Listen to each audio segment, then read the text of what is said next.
Good morning everyone. आज हम study करेंगे structure and function of blood. Introduction में हम देखते हैं इवोल्यूशन ऑफ एनिमल्स। एनिमल का जब विकास हुआ तो उसकी बॉडी साइज जो थी वो इंक्रीज होती चली गई। इसके साथ ही साथ उसके स्ट्रक्चरल कॉम्पोजिशन को अगर हम देखें तो उसमें भी कॉम्प्लिकेशन आया। डिफरेंट पार्ट्स के मध्य मटेरियल ट्रांसपोर्टेशन अब बहुत अधिक महत्वपूर्ण हो गया। स्पंज, एसिलोमेट, मेटाजोआ एनिमल के अतिरिक्त सभी मेटाजोअन एनिमल जो हैं उनमें इसीलिए वास्कुलर सिस्टम का विकास हुआ। डेवलप्ड मेटाजोअन में वास्कुलर सिस्टम के रूप में ब्लड एंड लिम्फ का विकास हुआ, जो कि ट्रांसपोर्टेशन के लिए एक माध्यम थे। Blood and lymph specific type के फ्लूइडी कनेक्टिव टिश्यूज होते हैं जो कि ऑल बॉडी में सर्कुलेट होते हैं। ब्लड यदि हम देखें तो हायर मेटाजोअन में बॉडी के इंटरनल एटमॉस्फेयर का निर्माण इसी ब्लड के द्वारा होता है। ऐसे मेटाजोअन एनिमल जिसमें वास्कुलर सिस्टम स्वतंत्र रूप से पाया जाता है, ब्लड जो है वो रेड कलर का गाढ़ा, नमकीन, क्षारी व धुंधला सा दिखाई देता है। ब्लड जो है वो ब्लड वेसल्स एंड हार्ट के द्वारा शरीर के विभिन्न भागों में सर्कुलेट होता है। सो एनिमल की बॉडी जो है वो इंटरनल साइड से थीन and thick blood vessels wave के द्वारा घिरी हुई होती है। हार्ट जो है वो ब्लड को वेसल्स में पंप करता है और ये वेसल्स जो हैं ब्लड वेसल्स वो डिस्ट्रीब्यूटरी ब्लड वेसल्स या आर्टरी कहलाती हैं। दूसरी ब्लड वेसल्स जो है वो ब्लड को कलेक्ट करती हैं जिसे हम वेन्स कहते हैं, और ये डिफरेंट पार्ट ऑफ बॉडी से ब्लड को कलेक्ट करके वापस लाती है। ब्लड का कलर आर्टरीज में अगर हम देखें तो ब्लड जो है आर्टरीज में लाइट पिंक या स्कारलेट कलर की दिखाई देती है, क्योंकि ये ऑक्सीजनेटेड ब्लड होता है। यह कलर ऑक्सी हीमोग्लोबिन के कारण होता है। वेन्स में अगर हम ब्लड को देखें तो ये डीऑक्सीजनेटेड ब्लड होता है, इसलिए डार्क रेड कलर का होता है। यहाँ पर केवल हीमोग्लोबिन के ही पाए जाते हैं। सो वेन्स में पाए जाने वाले ब्लड का रंग हमको डार्क दिखाई देता है। Origin and structure, embryonic mesoderm द्वारा ब्लड ओरिजिनेट होता है। ब्लड फ्लूइडी कनेक्टिव टिश्यूज के रूप में पाया जाता है। ब्लड के दो पार्ट्स हैं, blood plasma and blood corpuscles. Blood plasma ये संपूर्ण ब्लड का 55% अर्थात बॉडी वेट का 5% पार्ट होता है। इसका colour light yellow, clear, non living matrix है। येलो कलर बिलीरुबिन पिगमेंट के कारण होता है। वाटर में से 90 से 92% और 8 to 10% पार्ट इसका ऑर्गेनिक और इनऑर्गेनिक मटेरियल का होता है। प्लाज्मा की स्पेसिफिक ग्रेविटी अगर देखें तो 1.027 होती है। Organic material of plasma, plasma protein इसके ऑर्गेनिक मटेरियल के रूप में पाया जाता है।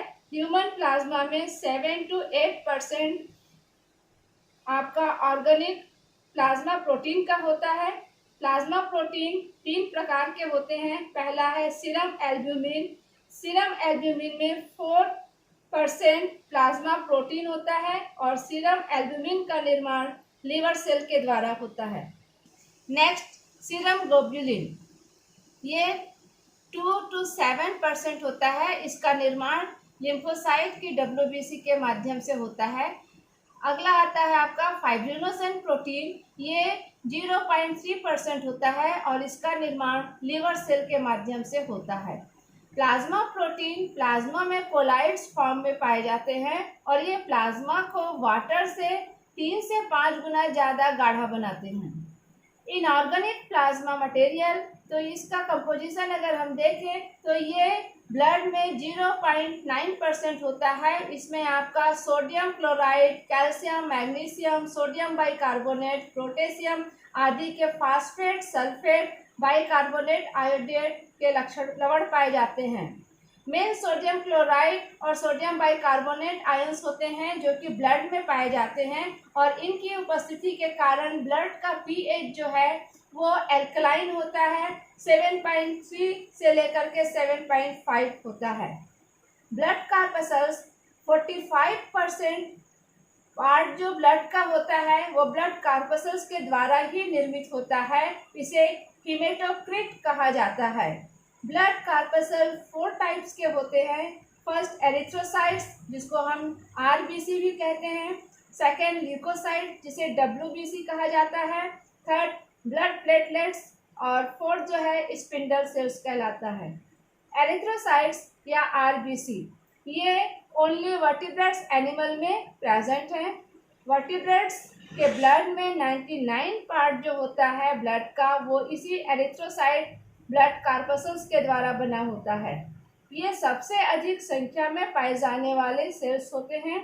डिफरेंट क्लासेस ऑफ वर्टिब्रेट्स में अगर देखें तो शेप, साइज और नंबर ऑफ कार्पसल्स की संख्या डिफरेंट होती है, बट सभी क्लासेस में इसका वर्क एक जैसा होता है। ये ऑक्सीजन और कार्बन डाइऑक्साइड का ट्रांसपोर्टेशन करती हैं, अर्थात सभी वर्टिब्रेट में ऑक्सीजन और कार्बन डाइऑक्साइड का परिवहन इनके द्वारा किया जाता है। Shape and size of erythrocytes. Amphibia में oval, flatten, biconvex, nucleated structure होता है। मैमल्स में small, disc like, flatten, biconcave. Mature WRBC को देखें तो यह नॉन न्यूक्लिएटेड होता है। फॉर्मेशन टाइम में न्यूक्लियस RBC में प्रेजेंट होता है, बट ग्रेजुअली जैसे जैसे ये मैच्योर फॉर्म में परिवर्तित होता है उस समय इसमें न्यूक्लियस और साइटोप्लाज्मिक अन्य organelles, mitochondria, Golgi bodies, centrioles, ribosomes आदि नष्ट हो जाते हैं। एरिथ्रोसाइट्स का बाइकॉन्केव शेप जो है वो आरबीसी के लिए सरफेस में वृद्धि करता है, साथ ही साथ न्यूक्लियस तथा अन्य ऑर्गेनेल्स की जो अनुपस्थिति है वो हीमोग्लोबिन के लिए स्पेस उपलब्ध कराती है। Number of RBC. फ्रॉग में पर 1 मिलीलीटर अगर ब्लड में देखें तो आरबीसी की संख्या 4 लाख होती है। मैमल्स में मेल एंड फीमेल में डिफरेंट होती है। मेल में पर मिलीलीटर ब्लड में 50 to 55 लाख और फीमेल में पर मिलीलीटर ब्लड में 45 लाख to 50 लाख होती है। एक्सरसाइज एंड स्ट्रेस के समय इसकी संख्या में वृद्धि हो जाती है तथा रेस्टिंग टाइम में या स्लीपिंग टाइम में इसकी संख्या जो होती है वो कम हो जाती है। हीमोग्लोबिन आरबीसी के इनसाइड में पाया जाता है, जो कि रेड कलर का होता है। ये वास्तव में रेस्पिरेटरी पिगमेंट है जो कि ऑक्सीजन का ट्रांसपोर्टेशन करता है। हीमोग्लोबिन कॉन्जुगेट प्रोटीन से बना होता है। इसके 2 पार्ट्स होते हैं, पहला ग्लोबुलिन प्रोटीन और सेकंड पार्ट जो है वो नॉन प्रोटीन का होता है। नॉन प्रोटीन पार्ट जो है वो हीमेटिन कहलाता है। ये आपका सेंटर आयन से होता है। इसका सेंटर हीमोग्लोबिन में हीम 4% तथा ग्लोबिन जो है 96% होता है। प्रत्येक मॉलिक्यूल्स ऑफ हीमोग्लोबिन को अगर हम देखें तो इसमें 4 प्रोटीन्स, सब यूनिट्स और 4 आयंस एटम्स द्वारा ये निर्मित होता है।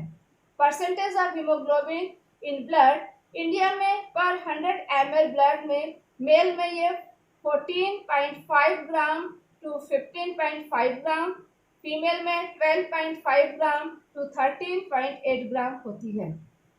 ल्यूकोसाइट्स या WBC, ये आरबीसी से बड़े, संख्या में कम, न्यूक्लिएटेड, कलरलेस होते हैं। शेप इसका इरेगुलर होता है, जस्ट लाइक अमीबा। ह्यूमन में पर मिलीलीटर ब्लड में लगभग 8000 इसकी संख्या होती है। आरबीसी एंड WBC का रेशियो 600:1 होता है। इसे विभिन्न नामों से जाना जाता है। अमीबोसाइट्स अमीबोलाइक स्ट्रक्चर के कारण, कलरलेस होने के कारण white blood corpuscles, phagocytic nature के कारण फेगोसाइट्स। WBC 2 प्रकार के हो सकते हैं, ग्रेन्युलोसाइट्स और एग्रेन्युलोसाइट, जो कि इसके shape of nucleus and position of granules in cytoplasm पे आधारित है। ग्रेन्युलोसाइट्स या पॉलीमॉर्फो न्यूक्लियोसाइट्स जो है तो ये 3 टाइप्स के होते हैं और इसका व्यास देखें तो 10 म्यू to 15 म्यूस होता है। ये गोलाकार होते हैं। ग्रैन्यूल्स प्रेजेंट होता है इनके साइटोप्लाज्म में। न्यूक्लियस जो है 2 से 5 लोब्स में पाई जा सकती है। एसिमेट्रिकल होते हैं। पॉलीमॉर्फो न्यूक्लियर ल्यूकोसाइट इसे कहा जाता है। इसमें सबसे पहला आता है आपका एसिनोफिल्स या फिर इयोसिनोफिल्स या इसी को एसिडोफिल्स भी कहा जाता है। ह्यूमन ब्लड में 1% टू 4% आपका इयोसिनोफिल्स का होता है। न्यूक्लियस को अगर देखें तो ये बाइलोब्ड होते हैं। साइटोप्लाज्म में लार्ज ग्रैन्यूल्स एंजाइम उपस्थित होता है और ये एसिडिक डाई के द्वारा अर्थात इयोसिन के द्वारा स्टेन किए जाने पर रेड कलर को ग्रहण करता है। क्योंकि ये एसिडिक डाई से स्टेन हो जाता है इसीलिए इसको एसिडोफिल्स भी कहा जाता है। बेसोफिल्स इसकी संख्या कम होती है। ह्यूमन ब्लड में 0.5 टू 2% ये होता है। न्यूक्लियस इसका लार्ज है, 2 या 3 लोब्स में बटा हुआ होता है, एस शेप्ड में होता है। ग्रैन्यूल्स जो होते हैं वो बेसिक डाई मिथेलिन ब्लू के द्वारा ब्लू कलर में स्टेन हो जाते हैं। क्योंकि ये बेसिक डाई से स्टेन होता है इसलिए इसे बेसोफिल्स कहा जाता है। न्यूट्रोफिल्स या हेट्रोफिल्स इसकी संख्या अधिक होती है। WBC में 65% टू 70% ये होता है। इसके साइटोप्लाज्म में ग्रैन्यूल्स जो है बहुत अधिक संख्या में होते हैं, साथ ही ये स्मॉल होते हैं। ये न्यूट्रल डाई अर्थात mixture of acidic and basic dye का इससे स्टेन करने पर वायलेट कलर को लेता है। क्योंकि ये न्यूट्रल डाई से स्टेन होता है इसलिए इसको न्यूट्रोफिल्स भी कहा जाता है। फेगोसाइट्स नेचर का होने के कारण इसे फेगोसाइटोसिस कर रहा है इसलिए इसको फेगोसाइट्स भी कहते हैं। यह बैक्टीरिया से बॉडी को प्रोटेक्ट करने का काम करता है। एग्रेन्युलोसाइट्स ये साइटोप्लाज्म में ग्रैन्यूल्स एब्सेंट होते हैं। न्यूक्लियस जो होता है वो आपका रॉड शेप में या दबा हुआ होता है। मोनोन्यूक्लियर ल्यूकोसाइट्स जिसे कहा जाता है। ह्यूमन ब्लड में ये 2 प्रकार के होते हैं, लिम्फोसाइट और मोनोसाइट्स। लिम्फोसाइट्स ये स्मॉल 6 म्यू टू 16 म्यू व्यास के होते हैं। टोटल ल्यूकोसाइट्स में ये 20 टू 30% होते हैं। न्यूक्लियर इसका स्फेरिकल या थोड़ा सा कंप्रेस्ड होता है। साइटोप्लाज्म में इसकी संख्या कम होती है। इम्यूनिटी हेतु ये एंटीबॉडीज़ का निर्माण करती है। ल्यूकोसाइट्स का मुख्य कार्य एंटीबॉडीज़ का फॉर्मेशन करना होता है। मोनोसाइट्स ये लार्ज शेप में है। इसका व्यास अगर देखें तो 12 म्यू टू 20 म्यू होता है। संख्या में ये कम होती है। टोटल ल्यूकोसाइट का 2% से लेकर के 10% पार्ट जो है वो मोनोसाइट का होता है। इसका न्यूक्लियस लार्ज है एंड हार्स शू शेप में पाया जाता है। ये एक्टिव होती है, फेगोसाइटिक नेचर की होती है, बैक्टीरिया से बॉडी को प्रोटेक्ट करने का काम करती है। अगला आता है आपका ब्लड प्लेटलेट्स। ब्लड प्लेटलेट्स जो है only present in mammals blood, ये मैमल्स के ब्लड में ही पाया जाता है। अन्य दूसरे कॉर्डेट में हमको ब्लड प्लेटलेट्स दिखाई नहीं देता है। ये रेड बोन मैरो में लार्ज सेल्स पार्ट के रूप में पाई जाती है। पर मिलीलीटर ऑफ ब्लड में ये आपका 2,50,000 से लेकर के 3 लाख तक इसकी संख्या होती है। इसका व्यास देखें तो ये 2 म्यू से लेकर के 4 म्यू व्यास होता है। नॉन न्यूक्लिएटेड होती है, ओवल होती है, बाइकॉन्वेक्स होती है या फिर ये प्लेट लाइक होती है। साइटोप्लाज्म जो है उसमें ग्रैन्यूल्स प्रेजेंट होते हैं। इसमें 50% प्रोटीन और 50% इसमें फेट होता है। 50% प्रोटीन होगा और 15% फेट होता है। इसका मुख्य कार्य ब्लड क्लॉटिंग में हेल्प करना होता है। थ्रोम्बोसाइट्स या स्पिंडल सेल्स ये मैमल्स में एब्सेंट होती है, अदर्स वर्टिब्रेट्स में ये प्रेजेंट है। ये ब्लड प्लेटलेट्स के स्थान पर पाई जाती है। न्यूक्लियस जो है इसका ओवल हो सकता है या फिर स्फेरिकल होता है। इसके साइटोप्लाज्म में ग्रैन्यूल्स प्रेजेंट होता है। ये स्पिंडल शेप में होती है और इसका कार्य ब्लड को क्लॉट बनाने में हेल्प करना होता है। मतलब ब्लड क्लॉटिंग का कार्य जो है वो इसी स्पिंडल सेल का होता है। फंक्शन ऑफ ब्लड, तो सबसे पहले अगर हम फंक्शन ऑफ ब्लड में देखें तो ये इसका कार्य ट्रांसपोर्टेशन ऑफ ऑक्सीजन होता है। ये आरबीसी के हीमोग्लोबिन द्वारा ब्लड को रेस्पिरेटरी ऑर्गन में एयर एंड वाटर के ऑक्सीजन के द्वारा ग्रहण करके बॉडी सेल में पहुंचाता है। बॉडी सेल में ऑक्सीजन द्वारा ऑक्सीडेशन तथा एनर्जी को प्रोड्यूस करने का काम इसका होता है ब्लड का। अगला कार्य अगर हम देखें तो ये transportation of carbon dioxide. Body cell में कैटाबॉलिज्म एंड मेटाबॉलिज्म द्वारा निर्मित कार्बन डाइऑक्साइड को, जो कि बाइकार्बोनेट के रूप में होते हैं, ब्लड ग्रहण कर लेता है और रेस्पिरेटरी आर्गन तक ले जाता है। रेस्पिरेटरी आर्गन इसे एयर एंड वाटर में उपस्थित ऑक्सीजन के बदले स्वतंत्र कर देता है। कार्बन डाइऑक्साइड बॉडी के लिए हार्मफुल है। ल्यूकोसाइट्स ये defence against infection and disease, ये संक्रमण और बीमारी से सुरक्षा के लिए कार्य करता है। एनी पार्ट ऑफ बॉडी, शरीर के किसी भी भाग में जब हार्मफुल बैक्टीरिया अटैक करता है तो WBC फेगोसाइटोसिस नेचर के द्वारा उसे नष्ट करता है तथा एंटीबॉडीज का निर्माण कर टॉक्सिक और फॉरेन मटेरियल को निष्क्रिय कर देती है। न्यूट्रोफिल्स, तो न्यूट्रोफिल्स जो है फेगोसाइटिक नेचर का होता है, इसलिए ये इन्फेक्टेड टिश्यू को चारों ओर से कवर कर बैक्टीरिया, फंजाई, वायरस आदि का भक्षण कर उसे नष्ट कर देता है। मोनोसाइट जो है वो स्पेंजर नेचर के होते हैं, इसलिए नष्ट किए गए या मृत सेल जो होती है उसका भक्षण कर ब्लड में इसकी सफाई करते हैं। बेसोफिल्स ये particles of dust and smoke को बॉडी में जैसे ही ये इंटर करते हैं उन्हें एब्जॉर्ब कर लेते हैं। इस प्रकार से इनको नष्ट करने का काम बेसोफिल्स का होता है। लिम्फोसाइट्स एंटीबॉडीज का निर्माण कर ब्लड में टॉक्सिक फॉरेन मटेरियल को निष्क्रिय कर देते हैं। घाव के हीलिंग में ये हेल्प करते हैं। घाव की जो सेल होती है उसको ग्रोथ एवं डिवीजन के लिए लिम्फोसाइट जो होता है वो स्टिमुलेट करता है। ब्लड प्लेटलेट्स ये ब्लड क्लॉटिंग में हेल्प करते हैं। कहीं कटा फटा हो या चोट लगी हो तो वहाँ पे ब्लड का जो बहाव है वो ब्लड प्लेटलेट्स के कारण रुक जाता है, वहाँ पे ब्लड क्लॉट हो जाता है। प्लाज्मा जो है वो transportation of excretory substance, urea and nitrogenous material को एक्सक्रीशन हेतु ये किडनी तक पहुँचाने का कार्य करती है। Transportation of nutrient, alimentary canal में डाइजेस्ट न्यूट्रिएंट मटेरियल को प्लाज्मा ग्रहण कर शरीर के सभी भागों में डिस्ट्रीब्यूट कर देता है। Transportation of hormones and other substance, hormones का डिफरेंट बॉडी पार्ट में डिस्ट्रीब्यूशन ओनली प्लाज्मा द्वारा ही होता है, जबकि प्लाज्मा एंटीबॉडीज, एंजाइम, विटामिन्स आदि को सिर्फ कोशिकाओं में डिस्ट्रीब्यूट करती है। Control of body temperature, plasma जो है वो ऑल बॉडी पार्ट में एनर्जी को पहुंचाने का काम करती है, साथ ही साथ टेम्परेचर को ये रेगुलेट करती है। होम्योस्टेसिस, ब्लड प्लाज्मा शरीर के अंदर टिश्यू फ्लूइड में साल्ट, वाटर, एसिड आदि की मात्रा को रेगुलेट करके सेल्स में सुटेबल फिजियोकेमिकल कंडीशन का निर्माण करती है। इसे ही होम्योस्टेसिस कहा जाता है।